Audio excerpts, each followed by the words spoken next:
ஸ்ரீமதே ராமானுஜாய நமஹா.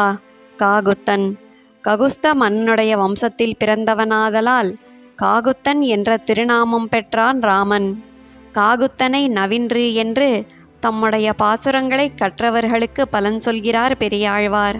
காகுத்த வம்சத்தில் பிறந்தவனான ராமனை பற்றிய பெரியாழ்வாரின் பாசுரங்களை ஓதுபவர்களுக்கு துன்பங்கள் இல்லை என்கிறார்.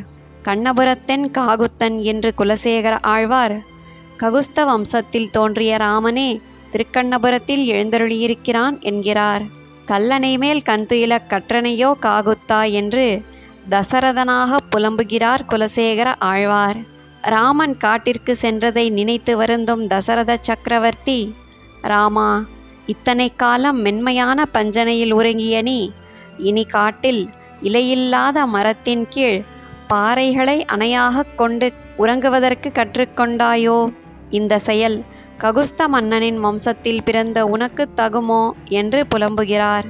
நிசாசரரை கவர்ந்த வெங்கனை காகுத்தன் என்று ககுஸ்த மன்னனின் வம்சத்தில் தோன்றிய ராமன் இலங்கையின் இராட்சசர்களை நெருப்பு போன்ற அம்புகளை கொண்டு அழித்தான் என்கிறார் திருப்பான் ஆழ்வார். காகுத்தன் அல்லால் ஒரு தெய்வம் யானிலேன் என்று திருமழிசையாழ்வார் ககுஸ்த மன்னனின் வம்சத்தில் பிறந்தவனான ராமனை தவிர வேறு ஒருவரையும் தெய்வமாக ஏற்க மாட்டேன் என்கிறார். கடும் சிலை காகுத்தன் வாரானால் என்று நம்மாழ்வார் எம்பெருமானுடன் சேரப்பெறாமல் வருந்தி கூறுகிறார். அடியார்களின் விரோதிகளை அழிக்கும் கடுமையான வில்லை ஏந்தியவன் ராமன்.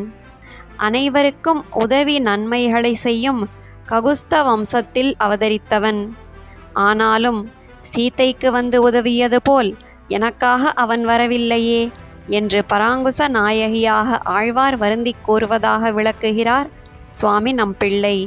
காணுமாறு அருளாய் காகுத்தா என்று நம்மாழ்வார் ககுஸ்த வம்சத்தில் பிறந்து அயோத்தியா நாட்டில் உள்ளவர்களுக்கும் காட்டில் உள்ளவர்களுக்கும் காட்சி கொடுத்த ராமனே, உன்னை காணாமல் வருந்தும் நான் உன்னை கண்டு அனுபவிக்கும்படி நீயே கருணை புரிய வேண்டும் என்று எம்பெருமானிடம் வேண்டுகிறார்.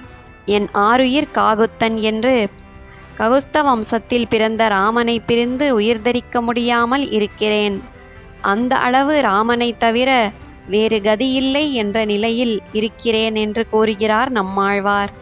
ஆழ்வார் எம்பெருமானார் ஜீயர் திருவடிகளே சரணம்.